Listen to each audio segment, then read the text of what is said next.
देखिए, राष्ट्रीय सुरक्षा सलाहकार अजीत डोभाल ने भी एक बड़ा बयान दिया है। उनका ये कहना है कि भारतीय सभ्यता की महानता पर उन्होंने बयान देते हुए कहा कि हमने मंदिर नहीं तोड़े, न ही लूटे हैं।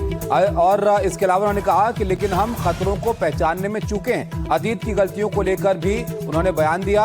अतीत के सबक भूले तो देश का दुर्भाग्य होगा।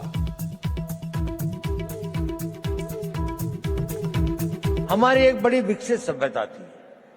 हमने किसी के मंदिर नहीं तोड़े, हमने कहीं जाकर लूटा नहीं, हमने किसी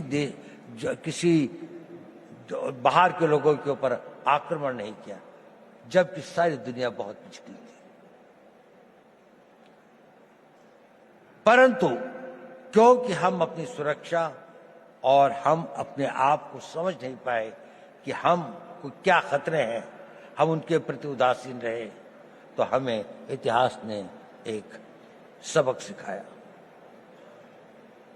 क्या हमने वह सबक सीखा? क्या उस सबक को हम याद रखेंगे? अगर आने वाली पीढ़ियां उस सबक को भूल जाएंगी तो ये इस देश का सबसे बड़ा ट्रेजेडी होगी। अखिलेश शर्मा हमारे साथ जुड़े हमारे सहयोगी। अखिलेश जी, एक बड़ा संदेश यहाँ पर अजीत डोभाल की तरफ से कि हमने मंदिर नहीं तोड़े, लूटे नहीं है, लेकिन हम खतरों को पहचानने में चूके हैं। बताइए कहां पर बोल रहे थे और क्या संदेश है इन बातों के पीछे?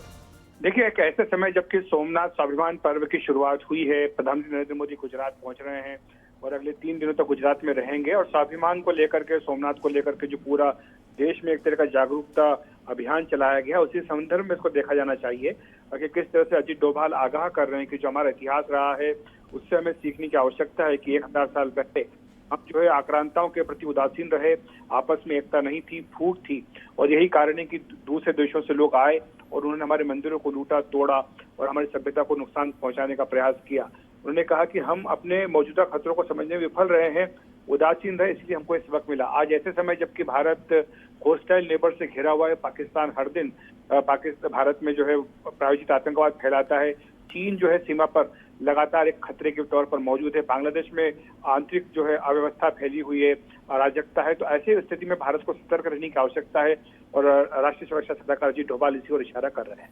बहुत शुक्रिया अखिलेश जी आपका इस सब जानकारी के लिए। तो ये एक संदेश भी अजीत डोभाल की तरफ से और मौजूदा हालात को लेकर इतिहास का हवाला देते हुए एक महत्वपूर्ण बात उन्होंने यहाँ पर कही है। बहुत शुक्रिया अखिलेश जी आपका।